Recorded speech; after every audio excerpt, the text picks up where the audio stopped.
Սեպտեմբերի 1-ից երեխայի ծննդյան միանվագ նպաստը կարող է դառնալ 500,000 դրամ։ Կառավարությունը նոր փոփոխություններ է առաջարկում։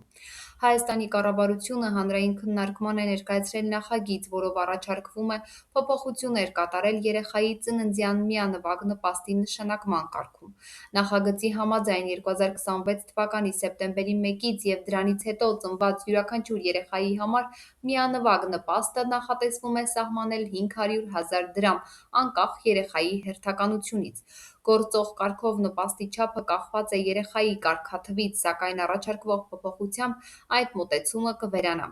Մինչև 2026 թվականի օգոստոսի 31-ը ներառյալ ծնված երեխաների դեպքում կշարունակեն գործել ներկայիս կանոնները։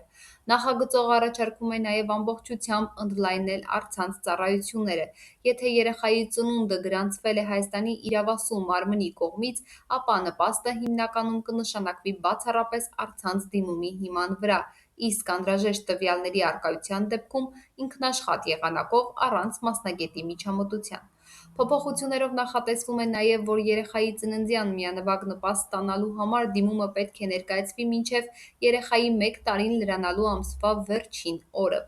Այդ ժամկետից հետո ներկայացված դիմումները կմերժվեն։ Առանձին կարգավորումներ են նախատեսվել արտերկրում ծնված երեխաների և դիվանագիտական ծառայության աշխատակիցների ընտանիքների համար։ Եթե երեխայի ծնունդը գրանցվել է օտարերկրյա պետությունում, նպաստ ստանալու համար ընդհանուր կանոնով դիմելու պահին երեխան պետք է ունենա Հայաստանի Հանրապետության քաղաքացու անձնագիր, իսկ ծնողն ու երեխան գտնվեն Հայաստանի Հանրապետությունում։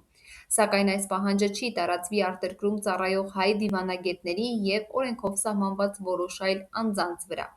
Բացի այդ, եթե նախորդ դիմումը մերժվել է Հայաստանում հաշվառում չունենալու կամ ծնողի և երեխայի երկրից դուրս գտնվելու պատճառով, ապա որոշ դեպքերում 6 ամսվա ընթացքում պահանջները կատարելու դեպքում դիմումը կհամարվի ներկայացված նախորդ դիմումի ամսաթվով։